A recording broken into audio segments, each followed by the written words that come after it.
Tim earns an annual salary of $125,000, working as a senior developer in the heart of San Francisco. With 7 years of professional experience, a reputable employer, and a career path that looks incredibly promising on paper, he appears to be the embodiment of modern professional success. He is statistically outperforming the vast majority of his peers. However, the reality of his daily life tells a different story, because his modest one-bedroom apartment demands $3,500 every single month.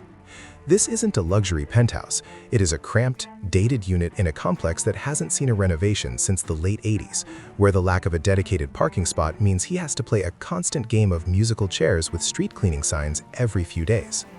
That single line item for housing consumes $42,000 of his gross income every year.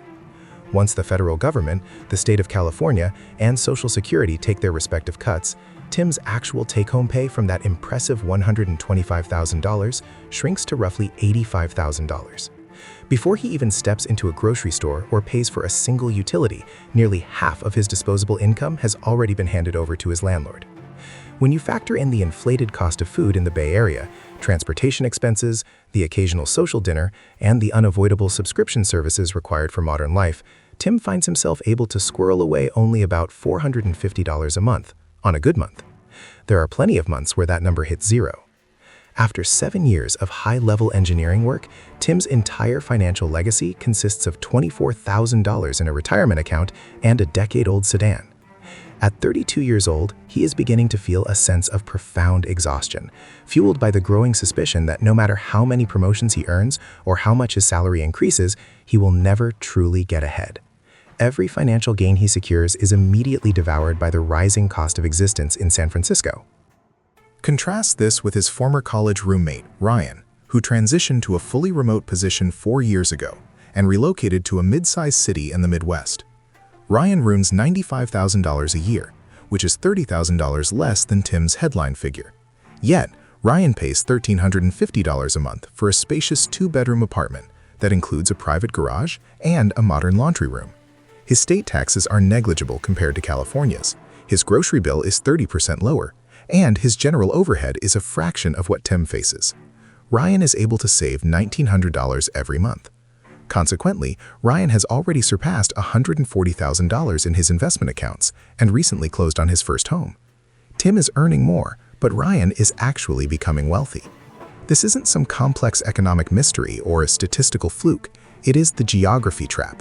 This is perhaps the most frequently ignored destroyer of net worth in the world of personal finance. If you are currently grinding away in a high-cost urban hub, telling yourself that the networking opportunities or the vibrant culture justify the struggle, you are likely watching your financial independence bleed out with every rent payment. My name is Tim, and I have become obsessed with the idea that where you choose to live is a far more significant factor in your wealth than how much you actually earn. If you feel like you're running a race on a treadmill that keeps getting faster, you need to understand that a dollar is not a universal constant. The financial reality of $100,000 in Manhattan is light years away from the reality of $100,000 in San Antonio. The gap isn't just a minor fluctuation. In many instances, it's a difference of 300% or 400% in purchasing power. You can effectively double or triple your wealth overnight simply by changing your coordinates without ever needing a raise. Research from cost of living indices shows that living in San Francisco is nearly 85% more expensive than the national average. New York and Los Angeles follow similar patterns of extreme inflation. Conversely, cities like Oklahoma City or Indianapolis sit well below the average, and international destinations like Mexico, Portugal, or Vietnam offer costs that are 60 to 75% lower than the US baseline. To put this in perspective, if a household has $100,000 in after-tax income in San Francisco, that money provides the same lifestyle that $54,000 would provide in a standard American town. Your labor is essentially being devalued by half. However, in a city that is 20% cheaper than the average, that same $100,000 grants you the lifestyle of someone making $125,000 elsewhere. The spread between these two lifestyles isn't just a matter of having a nicer car. It is the difference between a life of perpetual anxiety and a life of total financial freedom. This effect compounds drastically over time. If Tim saves $450 a month while Ryan saves $1,900, and both invest in the same diversified portfolio returning 8% annually, the trajectory of their lives will diverge into different universes. After 2 decades, Tim will have roughly $260,000. Ryan, on the other hand, will be sitting on over $1.1 million. Ryan didn't need to be a genius investor or a workaholic. He simply chose a more efficient place to exist. That $840,000 gap is the literal location tax Tim is paying for the privilege of living in San Francisco. The most insidious part of this trap is that the most expensive cities have branded themselves as essential. We are told that you have to be in the room where it happens. Tech in Silicon Valley, finance in London or New York, entertainment in LA. While there may be some truth to this for a 22-year-old looking for their first break, the geographic premium has been eroding for years. The pandemic accelerated this shift to an extreme degree. Today, nearly 30% of all workdays are performed from home, and that trend is showing no signs of reverting.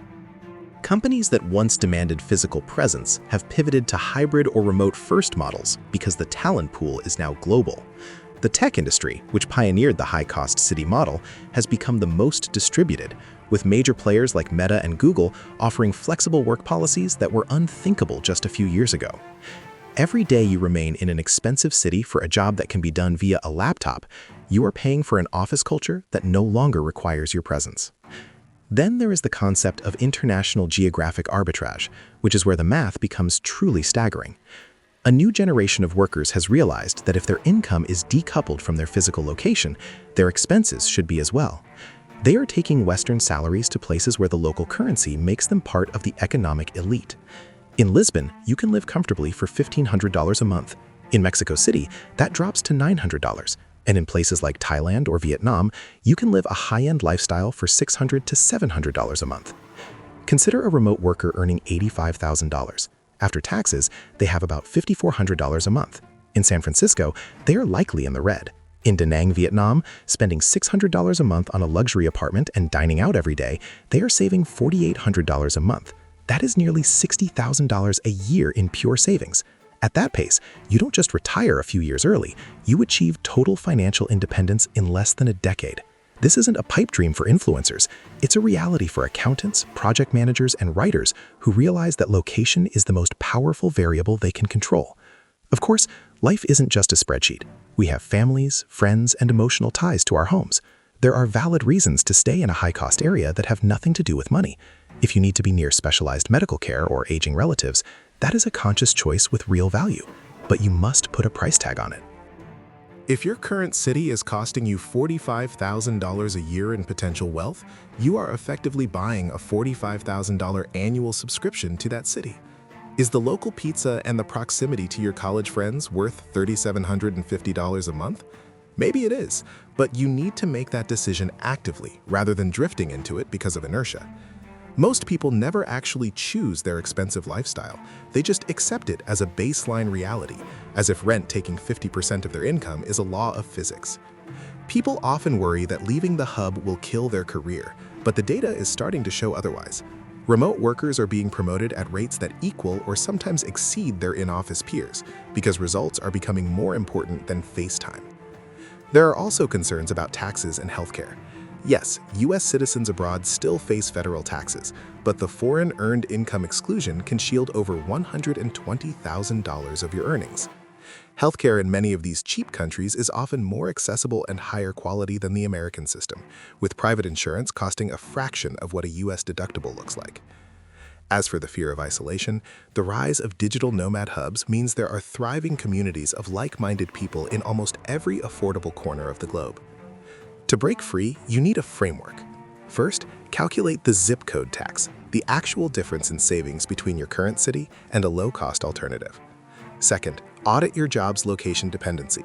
Don't assume you have to be in the office until you've actually pushed for a remote arrangement. Third, run a 10-year financial projection to see the literal cost of your current location in lost compound interest. Finally, distinguish between a temporary career-building phase and a permanent financial drain. You might see your current location as an unchangeable part of your identity, but it's actually the most significant financial lever you possess. You can't easily control the stock market or your boss's willingness to give you a raise, but you can control where you stand on the map. Geography can turn a life of struggle into a life of abundance almost instantly. Tim and Ryan started at the same point. but their choice of zip code will lead one to $1 million retirement and the other to a lifetime of just getting by. Your location isn't your destiny. It's a choice you make every time you pay your rent. I'm not here to tell you where to live, but I am here to make sure you know exactly what staying is costing you.